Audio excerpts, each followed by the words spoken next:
le vendredi 51 du Irak a été fidèle à l'enthousiasme et à la fierté qui animent les Algériennes et les Algériens à l'approche de l'an I de la révolution pacifique. Des milliers de citoyens sont sortis marcher pacifiquement dans les rues du pays pour rappeler l'illégitimité d'Abdelmadjid Tebboune et son gouvernement, dénoncer la gabegie, la corruption et l'amateurisme dans la gestion de la chose publique, réclamer la libération immédiate des détenus du mouvement populaire. La parenthèse historique de la révolution pacifique est donc très loin de se refermer.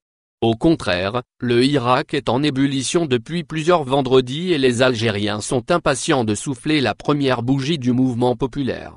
À contre-courant des discours fossoyeurs, rien ne semble être en mesure de faire dérailler le mouvement populaire tant que ses revendications claires et légitimes ne se sont pas réalisées.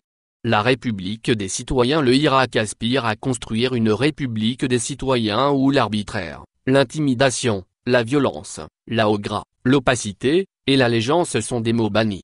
Les lignes de ce nouveau contrat social, dans lequel tous les courants de la société se reconnaissent, s'écrivent à chaque semaine, dans une forme d'intelligence collective pourvoyeuse de sens et d'éthique politique. Les élites algériennes traditionnelles, catégorie aussi opaque que la gouvernementalité du régime, sont ainsi poussées à la marge, dépassées par un mouvement populaire innovant et riche d'espérance. Parmi ces élites, peu contestent un tel état de fait, mais rares sont celles qui sont prêtes, surtout parmi la classe politique, à changer de logiciel politique et entrer de plein pied dans le monde post-22 février. D'autres, au nom du pragmatisme et de la non-radicalité, adoptent la stratégie de l'autruche et ne saisissent pas la force et la portée de l'indétermination du Irak.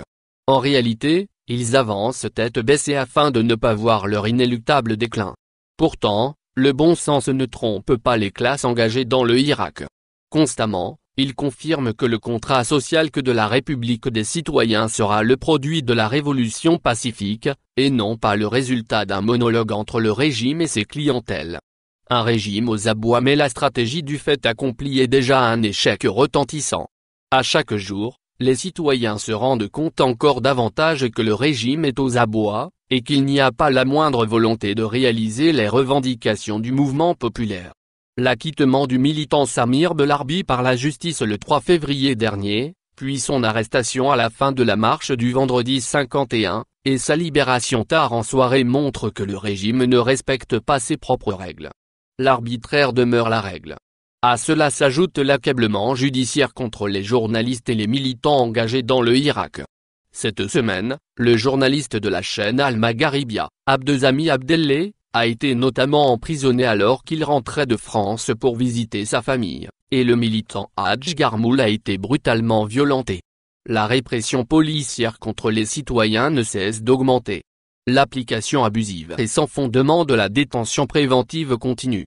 Plus d'une centaine de détenus du Irak croupissent encore dans les prisons du régime pour des accusations infondées.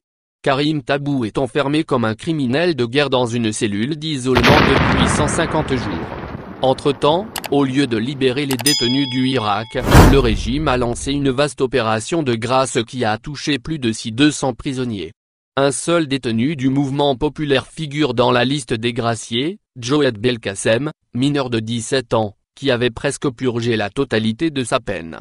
En 2017, le président Bouteflika avait fait comme Tebboune libérant 5000 prisonniers avant l'aide. Ce sont là les mêmes pratiques d'un même régime autoritaire, qui veut combler son illégitimité en jouant au bienfaiteur. Ce que le régime n'arrive pas à intégrer, c'est que les Algériens mobilisés au sein du Irak veulent justement mettre fin à une justice sous les ordres et édifier un régime politique régi par le respect de la loi, et non pas les acquittements et les libérations discrétionnaires. Ils veulent un État qui consacre la stricte séparation des pouvoirs et la souveraineté populaire. En une année, les Algériens ont parcouru des kilomètres en termes de prise de conscience politique, de conquête de l'espace public. Ils ont brisé les tabous sur lesquels le régime a longtemps survécu.